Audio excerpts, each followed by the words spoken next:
Tengo el gran honor y placer de poder contar hoy, o nosotros podemos contar hoy, con la participación de Marcelo Ebrard, el secretario de Relaciones Exteriores de México, una posición que ha tenido desde 2018. Como creo que todos ustedes saben, el secretario Marcelo Ebrard era el jefe de gobierno del entonces Distrito Federal, ahora la Ciudad de México, entre 2006 y 2012. Fue secretario de Desarrollo Social y también secretario de Seguridad Pública de la Ciudad de México. Y en una encuesta que fue tomada por la Fundación City Mayors en 2010, fue considerado el mejor alcalde del mundo.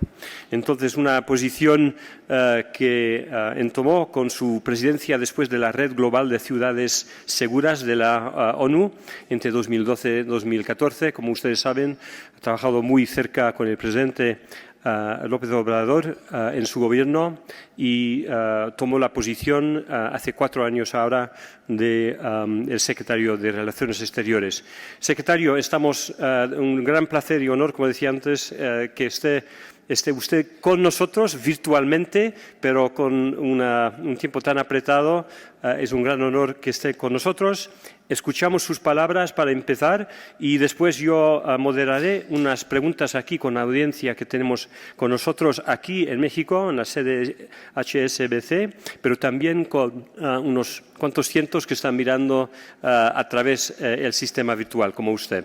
Entonces, secretario, le dejo la palabra, por favor. Sí, muchas gracias. Muy buen día. Gracias, Robin. Y darle las gracias a todos ustedes por esta oportunidad, al Consejo Mexicano de Asuntos Internacionales, a los diferentes participantes en esta reunión. Bueno, yo estoy ahora en Palacio Nacional, no estoy con ustedes porque hay reuniones a las que tengo que acompañar al presidente un poquito más tarde. Así que por eso es virtual. Muchas gracias por la oportunidad y voy a tratar de aprovechar el tiempo para compartirles dónde estamos, cuál sería la ubicación hoy en día de nuestra política exterior.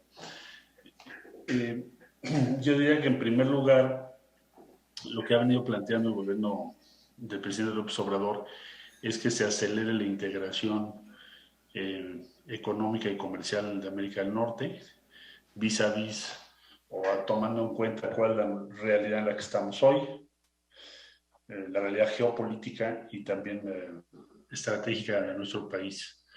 Entonces, esto ha llevado a que se reactiven una serie de instrumentos que no estaban activos, primordialmente la cumbre de líderes de América del Norte, el diálogo económico de alto nivel y otras diversas iniciativas que habían entrado en una fase cuando menos de suspensión o de poca actividad. Entonces estamos ahorita en ese plan o en esa intención. Bueno, lo que tenemos es una ruta común con Estados Unidos y Canadá para mejorar, proteger adecuadamente nuestras cadenas de valor,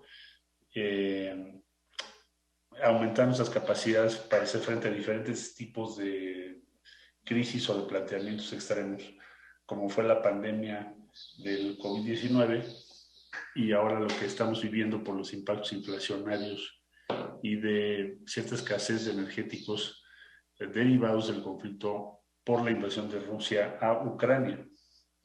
Entonces, diría que estamos ya en los primeros pasos en la dirección correcta para proteger nuestras cadenas de valor y tener una capacidad mucho mejor para reaccionar a este tipo de crisis que por lo visto tendremos que asumir que van a ser mucho más frecuentes que en el pasado. Bueno, eso quiere decir que vamos a plantear un esquema regional más cerrado frente a otras regiones del mundo. Bueno, no lo vería yo así necesariamente, pero sí va a traer como consecuencia que algunas de las inversiones principales y capacidades tecnológicas y de suministro se relocalicen hasta cierto punto en la región para proteger, como ya dije, las cadenas de valor y nuestras posibilidades de respuesta. Tenemos también una negociación en curso con la Unión Europea, como ustedes saben, no se ha concluido, pero no porque México no lo desee o no lo plantee, sino porque los procesos europeos de la Unión Europea para toma de decisiones son más complejos.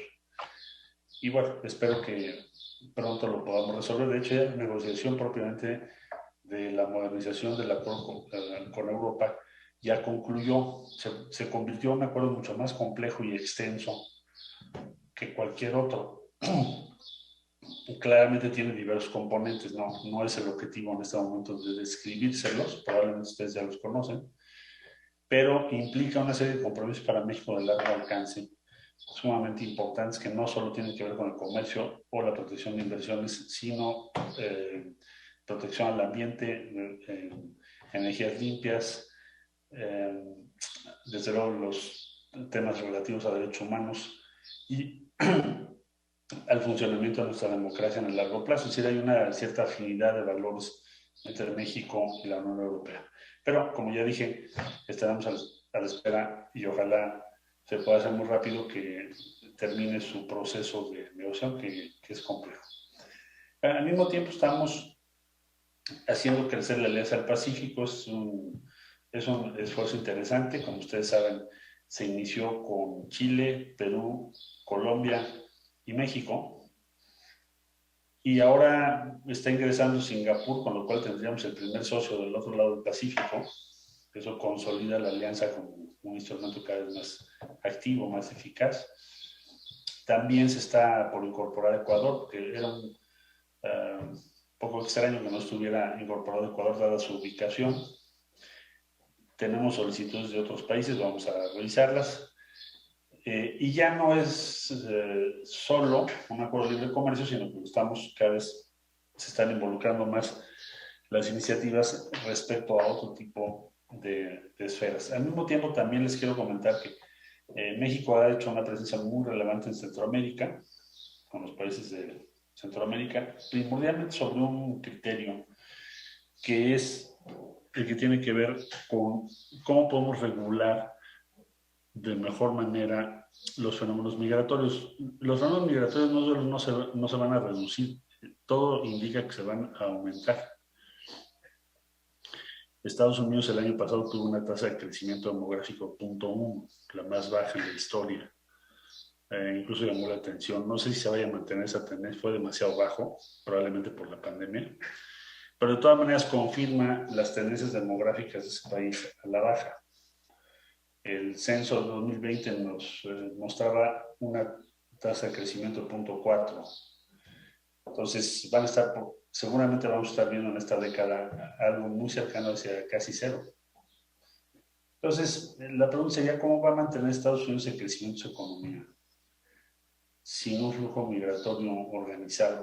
Puede ser desorganizado también, pero sin un flujo migratorio constante, y yo diría considerable, habida cuenta de las necesidades de la economía. Entonces, esa realidad demográfica hace que hoy en día, si somos razonables, lo que tendríamos que hacer, y en México le está pasando lo mismo ahora en el sureste. Ayer estuve en Cancún y me decían los hoteleros y restauranteros, que obviamente es un grupo económico muy grande, que no tienen trabajadores, no encuentran trabajadores, tienen dificultades serias y tienen muchísimas plazas vacantes hoy en día. Eso en Cancún, en la Riviera Maya. Lo mismo nos está pasando con el Tren Maya y con otras obras de gobierno. Es coincidente con lo que nos dijo el sector privado.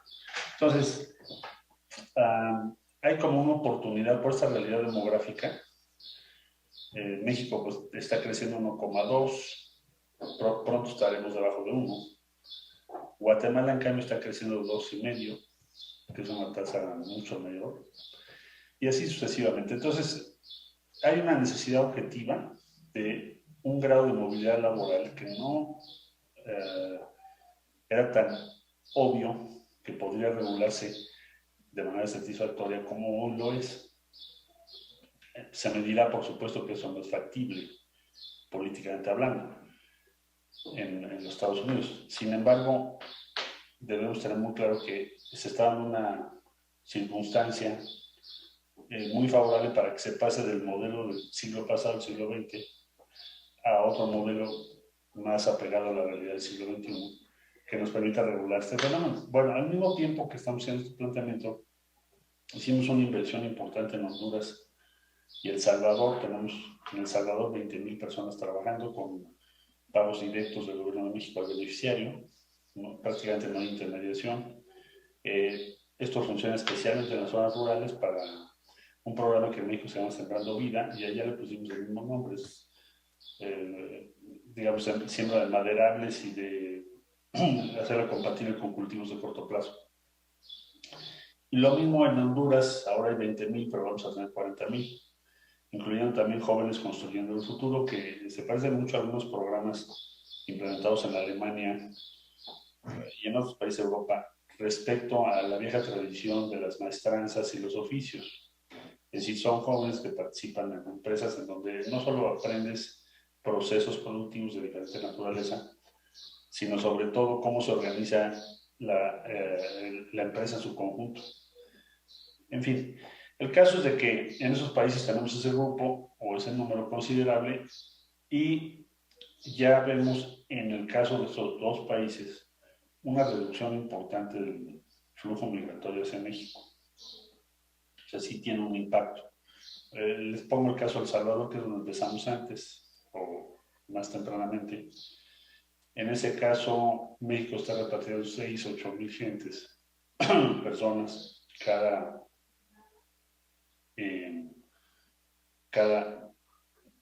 más o menos cada 3 meses. Y en cambio, si lo comparan con el número de personas que ya están trabajando, pues les decía, son 20,000 y vamos a tener ahora 40,000. Pues ya estaríamos hablando de un número superior de quienes están trabajando allá con apoyo de México respecto a los que estamos repatriando. Esto no era así y no parecía alcanzable hace 2 o 3 años. Entonces, esta evidencia se la estamos compartiendo a Estados Unidos para que podamos hacer una inversión, digamos, más o menos proporcional. Si México está invirtiendo del orden de $100 millones al año, Estados Unidos podría invertir, bueno, o si fuera proporcional también de las economías, pues estaríamos hablando de $2,000 millones al año, y con eso podríamos tener un programa mucho, muy grande. Entonces, pensamos que, por un lado, habría que regular el fenómeno de otra forma por las realidades que les acabo de referir, y por la otra, en tanto esto ocurre, aumentar nuestra inversión en Centroamérica, cosa que estamos haciendo. Yo espero que la administración Biden pronto nos acompañe en una escala mayor en este esfuerzo, junto con otras iniciativas respecto a América Central. Entonces ahí estamos también muy presentes, y respecto a América Latina hemos retomado, primordialmente el presidente López Obrador hizo un planteamiento cuando fue el aniversario de Simón Bolívar el año pasado, 138 aniversario, vinieron todos los países de América Latina. Y el planteamiento que hizo fue, bueno, tratemos de persuadir a Estados Unidos de avanzar hacia un modelo distinto de organización interamericana, más orientado a lo que finalmente construyó la Unión Europea que a lo que tenemos hoy en día. Este planteamiento, desde luego, tiene un grado de complejidad importante, pero es algo factible si mantenemos el paso con una visión de mediano plazo. Vamos a ver ahora en el tema de la Cumbre de las Américas qué sucede. El planteamiento mexicano va en esa línea, con una hoja de ruta que permita resolver algunos asuntos a corto plazo. Por ejemplo, no tenemos un plan de emergencia sanitaria común en las Américas. Si ustedes ven la forma en que reaccionamos a la pandemia, pues fue muy diferenciada. El acceso a las vacunas fue totalmente también diferente en tiempo y forma. No tuvimos capacidad de hacerlo de manera común y resolver el abasto para toda América, todo el continente. Entonces, pensamos que esa sería la primera tarea donde deberíamos ponernos de acuerdo. Vamos a ver si ahora en la cumbre podemos hacerlo. Sería casi como un plan de acción común. Tiene que ver también con producción de equipo médico. Estamos muy acostumbrados a que se haga en Asia. México, como ustedes saben, tiene una plataforma manufacturera inmensa. Otros países de América Latina, pues quizá Brasil, Argentina en algunos campos. Y así en cada país van ustedes a encontrar diferentes realidades, pero el asunto es de que podríamos organizarlo en conjunto para que no nos vuelva a pasar lo mismo. Para ser muy específico, no podríamos hacer un ventilador en marzo de 2020 en América. Teníamos que traerlo todos de China, porque no hacemos piezas, más o menos. Por ejemplo, el ventilador que se diseñó por el CONACYT con apoyo de varias empresas, señaladamente Safa, que está en la planta de Chihuahua para ventiladores, y otras empresas que participaron, pues requirieron partes de 18 países, muchos de los cuales no fueron fáciles de conseguir y provocaron diferentes tipos de retraso. Lo mismo pasó con el ventilador que diseñó el Instituto Nacional de Nutrición, que tuvo el apoyo de Metalsa, 13 empresas FEMSA, en fin, que se abocaron a ello y creo que en un tiempo récord tuvieron un buen diseño, pero pues, enfrentaron también el problema del acceso. Entonces, es un tema, y el otro tema son las vacunas, que bueno, no me voy a extender, pero eso es un tema de seguridad nacional y yo he estado sobre eso y voy a seguir estando pues, todo el tiempo de que recuperemos una capacidad de respuesta mucho mayor a la que tenemos. Bueno, ese sería como un primer campo donde podríamos probar la tesis que presentó el presidente López Obrador. Espero que tengamos éxito en esa materia. Hoy por hoy la discusión de que se invite a todos, bueno, es una discusión que tiene que resolverse en estos días. Vamos a ver en qué termina. Desde el punto de vista nuestro, ya desde el 2012 se había tomado el acuerdo en la cumbre, que fue en Cartagena, de que se invitara a todos, sin excepción alguna.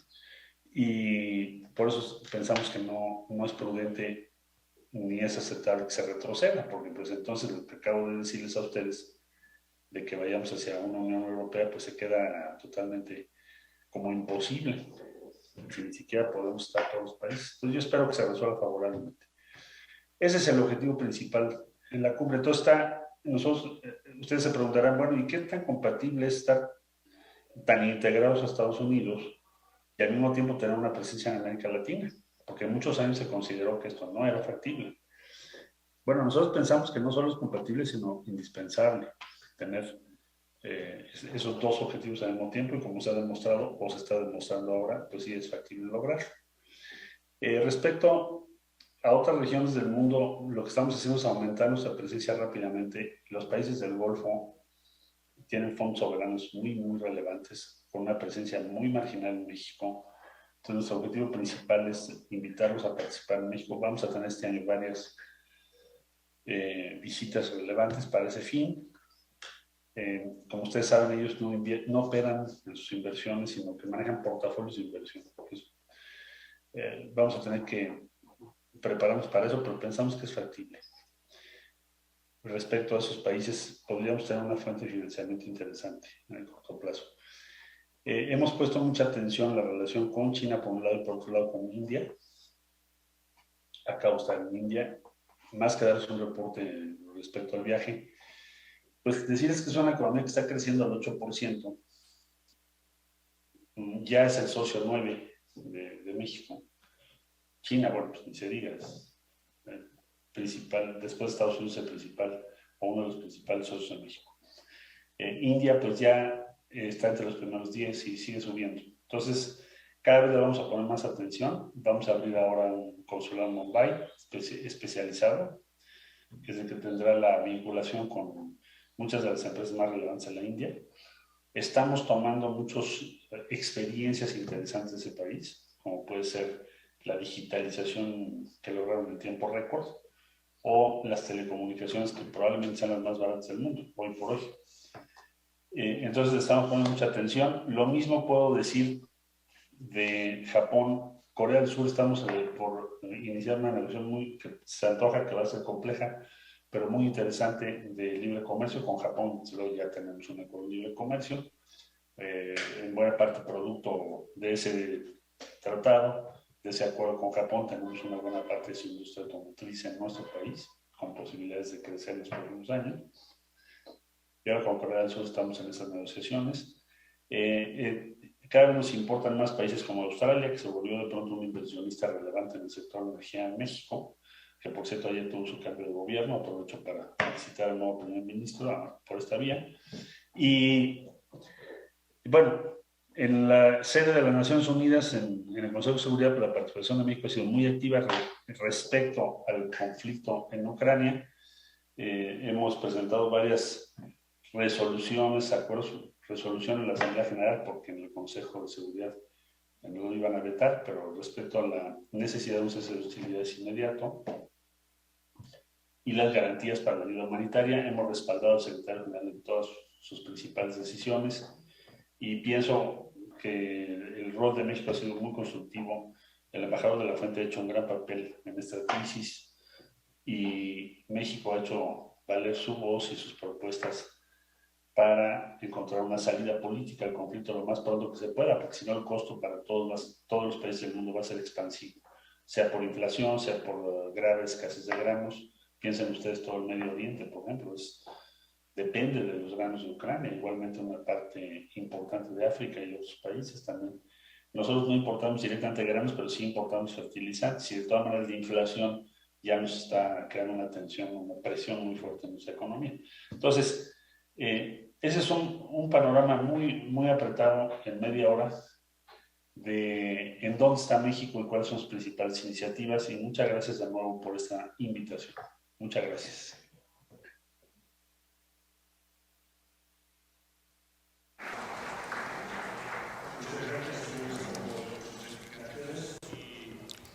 Thank you very much for your explanations, Mr. Secretary.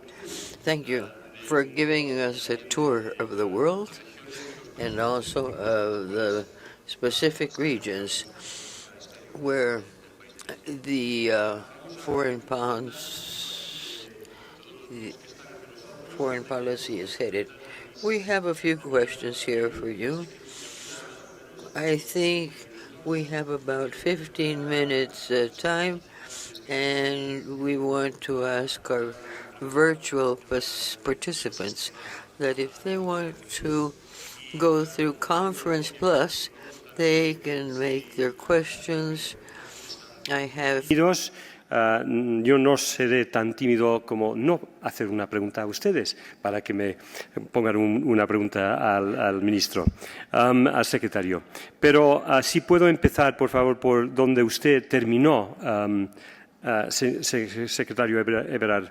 Usted decía que México está jugando un papel muy importante en este momento al lado de otros países en la ONU con el conflicto de Ucrania, buscando una resolución a esta guerra tan terrible que, como usted decía, ha tenido impactos globales, incluso en la región aquí, pero por todo el mundo, y entre los más pobres que están sufriendo igualmente del lado de los precios de comida y de fertilizante, etcétera. Entonces, lo que quería saber es cuál es la estrategia porque de su política exterior hacia esta guerra en Ucrania. Porque decir que la guerra tiene que pararse inmediatamente se ha dicho para 2 meses y, como sabemos, el conflicto continúa, la destrucción continúa y los impactos globales continúan. La impresión exterior sería, de mi punto de vista, lo diré de punto de vista personal, es que México se ha puesto en la zona con otros países como India, como Brasil, como Sudáfrica, que se mantienen un poquito al exterior, digamos, del conflicto. La decisión de hacer una abstención sobre la suspensión de Rusia del Consejo de Derechos Humanos de la ONU, por ejemplo, se hizo diciendo que esto estropearía o lo haría más difícil la posibilidad de perseguir una solución diplomática. Pero la solución diplomática no llega. Entonces, quería saber, ¿hay un paso más adelante o hay una estrategia detrás de la diplomacia mexicana con estos otros países sobre el conflicto en Ucrania, que nos puede explicar a nosotros, a los participantes de esta conferencia. Muchas gracias. Sí, con mucho gusto. Mire, la estrategia que hemos seguido y las propuestas que hemos hecho tienen como base las experiencias de México en otros conflictos que, bueno, no son exactamente iguales, pero que a veces tienen características similares respecto a los límites de las sanciones y las líneas duras en las relaciones entre los países, ¿no? Entonces, yo le diría, respecto a la abstención de México en aquella ocasión, ¿por qué hicimos eso? Bueno, en primer lugar, porque es un error estratégico sacar a Rusia del órgano de derechos humanos, porque entonces también ya no va a tener obligaciones respecto a esa comisión. Entonces, probablemente hoy tenemos menos instrumentos de la comunidad internacional que antes de la decisión de expulsarlos para contener, reducir o sancionar los atropellos que haya a los derechos humanos. Siendo ellos parte de la Comisión de Derechos Humanos, podemos investigar cosas. Ellos están obligados a entregar información, tienen obligaciones respecto a las normas de la Comisión de Derechos Humanos.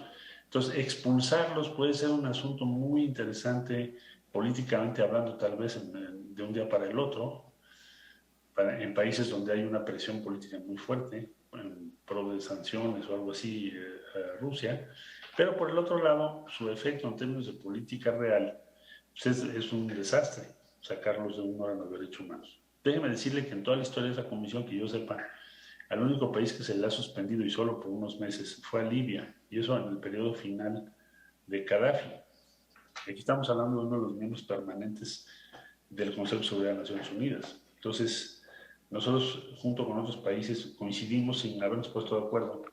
Por ejemplo, India, Indonesia, Sudáfrica, Brasil, en fin, varios países que consideramos que es un error llevar a Rusia a irla sacando de los órganos internacionales. Ahora está el debate también en el G20, de si va a asistir o no va a asistir Rusia. Entonces, ¿nosotros qué pensamos? Entre más esquinemos a Rusia, menos probable será una salida política. Hay una correlación entre las dos cosas. Las salidas políticas nunca son tan sencillas ni son en corto plazo. A veces tienden a ser complejas o a tomar mucho tiempo. Vea usted el caso de Centroamérica, por ejemplo, que son las experiencias mexicanas. El Acuerdo de Paz de El Salvador, el Grupo Contadora con Nicaragua. Entonces, todas las medidas que llevan a tratar de doblegar, en este caso a Rusia, sacándolo de las esferas internacionales, nos parece que es un error. Primero, porque no van a lograr que cambie la posición de Rusia. Y segundo, porque limitan los compromisos de Rusia respecto a la comunidad internacional. Entonces, ¿cuál ha sido nuestra estrategia? Pues tratar de crear condiciones que permitan que siga habiendo un diálogo político y que se pueda limitar el conflicto. A veces eso puede tomar tiempo. Pero la otra vía, ¿cuál es? Pues la otra vía de este tipo de expulsiones pues no nos lleva a ningún lado. Sí, muchas gracias por esa respuesta y muy clara. Yo diría, claro, que Rusia tiene una posición permanente, claro, en el Consejo de Seguridad de la ONU, entonces siempre estará al centro, pero claro, lo que están haciendo los países, incluso México, es intentar de equilibrar, digamos, las políticas mejores que son posibles. A ver, si hay alguien aquí que tiene una pregunta para el ministro, tengo, vale, 2 manos que ya han subido, 3, habrá unas cuantas. Voy a llevarlas en la orden, 2 en el frente y hay una al fondo detrás. No, ya tenemos un micro que viene aquí, si el otro micrófono puede ir al fondo. Sí, entonces la señora primero y después sí. Si puede presentarse. Muchas gracias. Un gusto saludarlo, canciller Mónica Aspe de AT&T. Usted es el canciller de México, es también, es bien sabido, un probable precandidato a la presidencia de la República. ¿Qué nos dice de su visión de México en el futuro? ¿Qué lo entusiasma? Usted está en una posición bien compleja donde todos los días ve una serie de conflictos, de presiones, de tensiones, pero si piensa en este mundo cambiante, con una visión de futuro de decir, si México juega correctamente en la coyuntura actual de las tensiones entre Estados Unidos y China, por supuesto, de la invasión de Rusia a Ucrania, de toda la problemática global, incluso de las economías emergentes, donde pues comparativamente claro que México está en el grupo que está mejor. ¿Qué lo entusiasma en sus sueños de decir, ahí está la oportunidad para un México global en el futuro?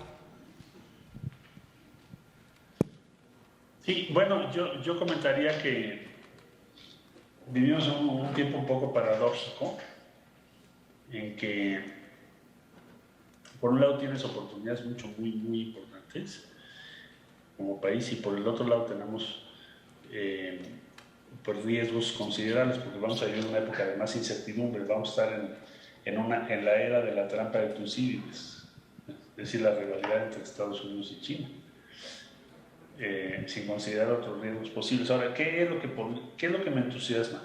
Pues las oportunidades que tiene México son enormes. Tenemos una muy buena posibilidad de digitalizar aceleramente el país, incrementar el acceso a servicios financieros, el desarrollar muchos campos en donde tenemos posibilidades de hacerlo, acelerar el crecimiento de las startups. Por ejemplo, ahora que me fui a India me llevé varias startups de México. Se me quedó muy grabado que el más joven que nos acompañó, el joven que tiene una startup, tiene 23 años.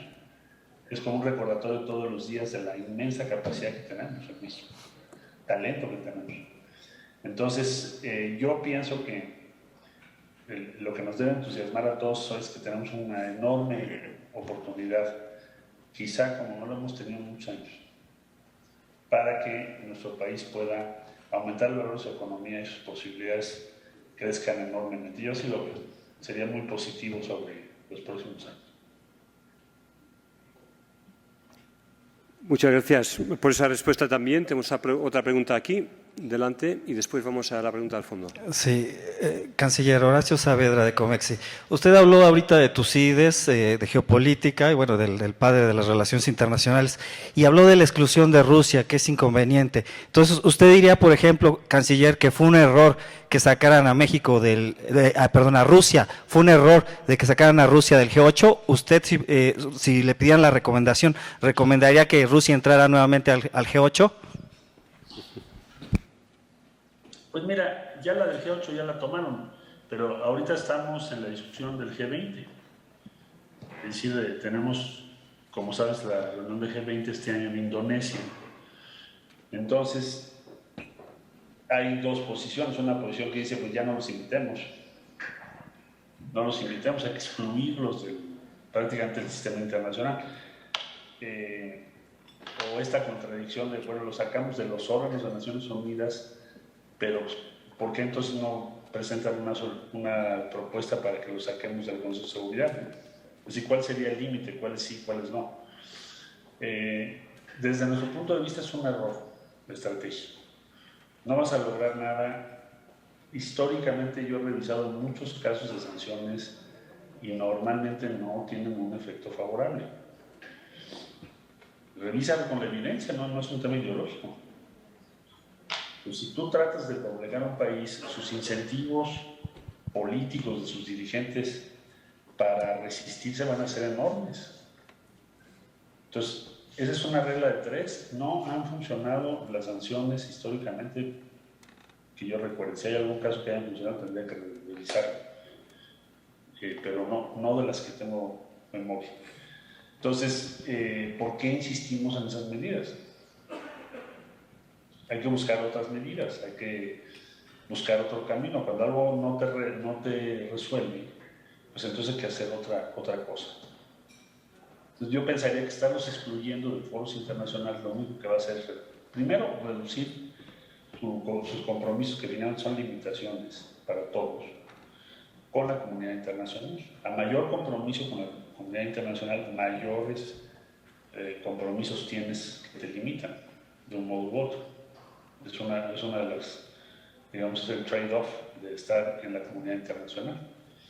Y por el otro lado, entre más te saquen, estés excluido, también tendrás más incentivos para que otros excluidos vayan configurando otro sistema. Y eso tampoco sería muy buena idea, me parece a mí. Entonces, por eso México no apoya ese tipo de exclusiones. Y si puedo añadir una pregunta de follow-up, como decimos en Inglaterra o Estados Unidos. Exclusión y suspensión, ¿usted cree que suspensión es igual que exclusión? Entonces, el hecho de que un país que es miembro permanente del Consejo de Seguridad de la Unión de la ONU puede estar en plena campaña de una invasión de otro país de la ONU, también miembro, sin recurso, que esto es suficiente, aceptable para que puedan participar en el G20, que está ahí para la estabilidad global. La estabilidad global ha sido económica, que es el sujeto del G20, ha sido impactado muy negativamente por la invasión que ha hecho Rusia. ¿Usted piensa que no debe haber ningún precio, ni este precio, digamos, de una suspensión temporaria de la G20? No sé. Pues, si lo piensas como un precio, pues yo diría que lo que pasa es que es totalmente ineficaz. Es mejor que los tengas ahí, que les digas lo que piensas y les reclames, en su caso, cuáles son sus obligaciones, a que ni siquiera vayan. No se gana nada. No veo cuál es el precio, pues no estás... Bueno, ya aplicaste las sanciones económicas. Es decir, ¿es excluirte del G20 una sanción económica? No vas a aumentar el costo. Lo único que vas a hacer es aumentar los incentivos para no vincularte a la comunidad internacional. Pues yo pienso que en el costo-beneficio es mejor que estén ahí presentes a que no lo estén. Es el principio de universalidad. O sea, van a tener que firmar una declaración del G20, por ejemplo.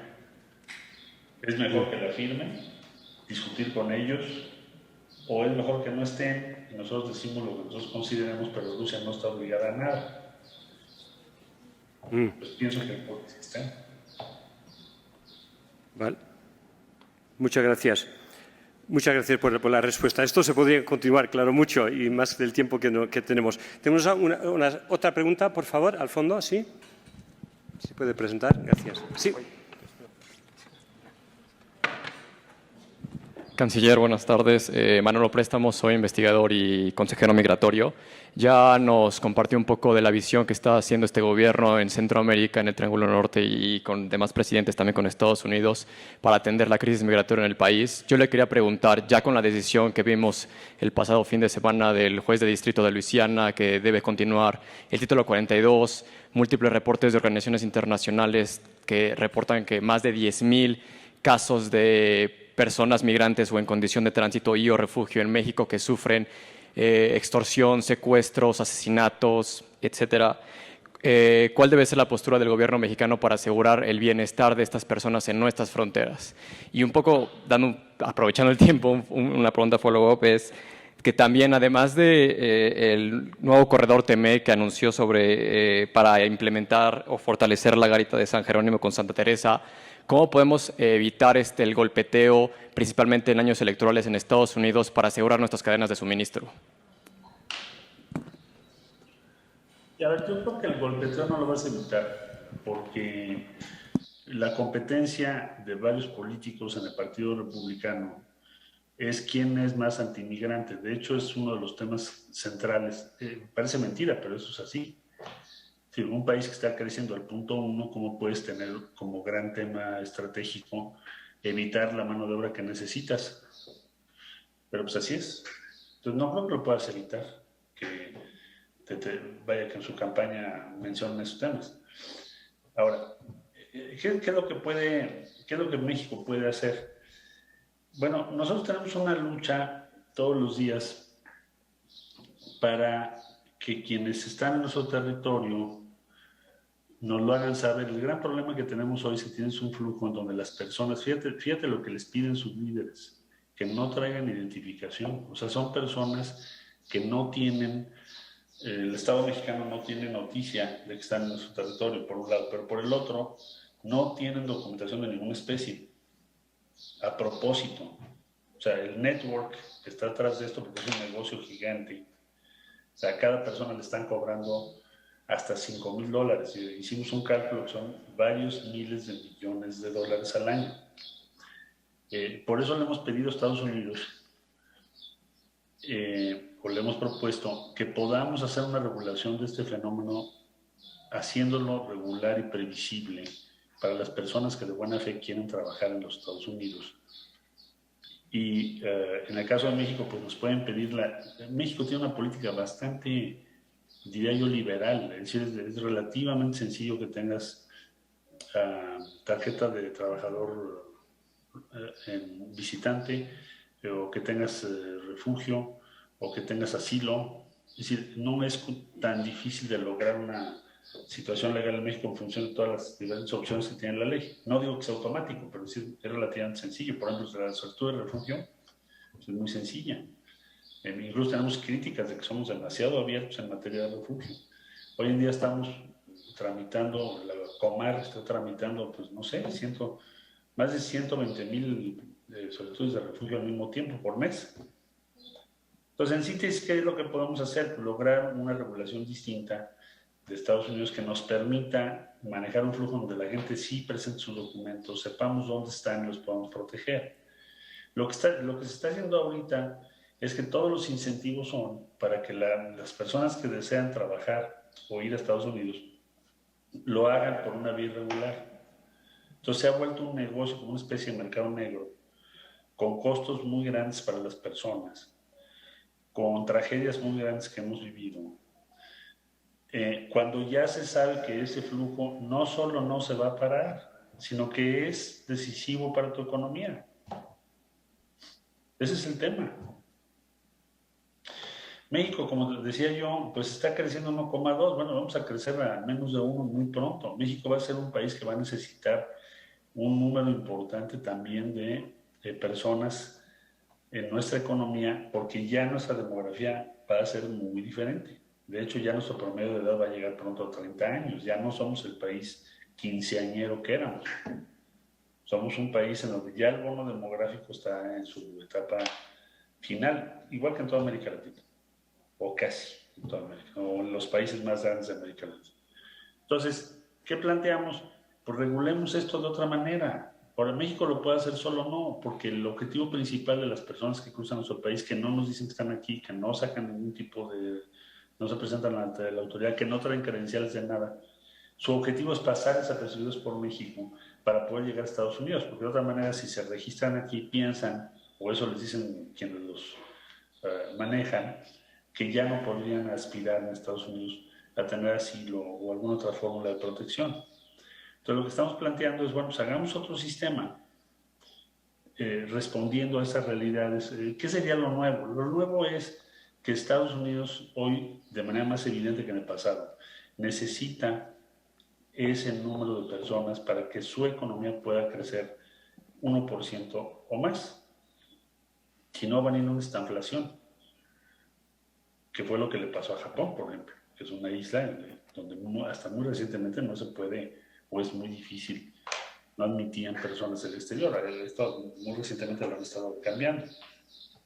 Entonces, si no tienes una plataforma de trabajadores en edad productiva, ¿cómo mantienes tu sistema de pensiones y cómo mantienes tu crecimiento económico? Pues este debate sobre la migración de los republicanos es un engaño total, pero no lo podemos nosotros regular. Es un asunto interno de los Estados Unidos.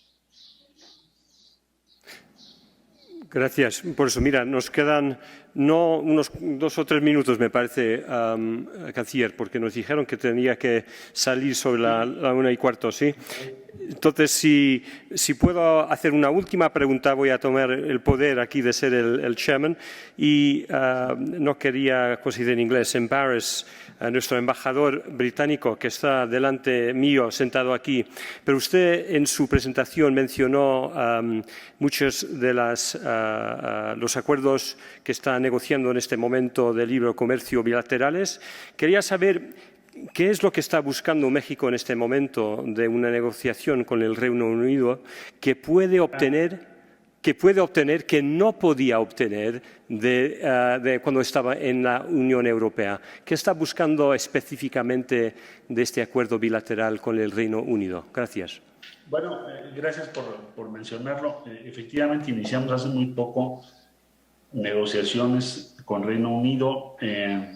Tenemos un gran interés. Bueno, Reino Unido tiene mucho que aportar y podemos participar con ellos en cosas importantísimas, como pueden ser los servicios financieros actuales, una serie de condiciones comerciales más favorables para México, porque ya no dependemos, es decir, ya Reino Unido no forma parte de la Unión Europea, entonces estamos obligados por ese solo hecho a plantearnos cuál va a ser nuestra relación comercial, de inversión financiera con el Reino Unido. Entonces, lo veo también como una gran oportunidad y yo casi les anticiparía que vamos a tener una relación muy estrecha con la Gran Bretaña en los próximos años en función objetiva de la economía de ambos países, del comercio, de la inversión y también de nuestra inserción en el mundo hoy en día. Entonces lo veo con mucho optimismo y México pretende obtener pues un acuerdo con el Reino Unido de la Gran Bretaña a partir de su decisión de dejar de formar parte de la Unión Europea, pero por el otro lado también con las nuevas posibilidades que nos presenta la economía de este ciclo. Entonces creo que vamos a tener un buen acuerdo con ellos. Muchísimas gracias, canciller, y gracias por su tiempo y tomar. Sé que es un día muy apretado y es un placer para nosotros poder oír y discutir con usted la política exterior de México. Muchas gracias y esperemos verle en directo o en person unas próximas oportunidades. Muchas gracias. Adiós.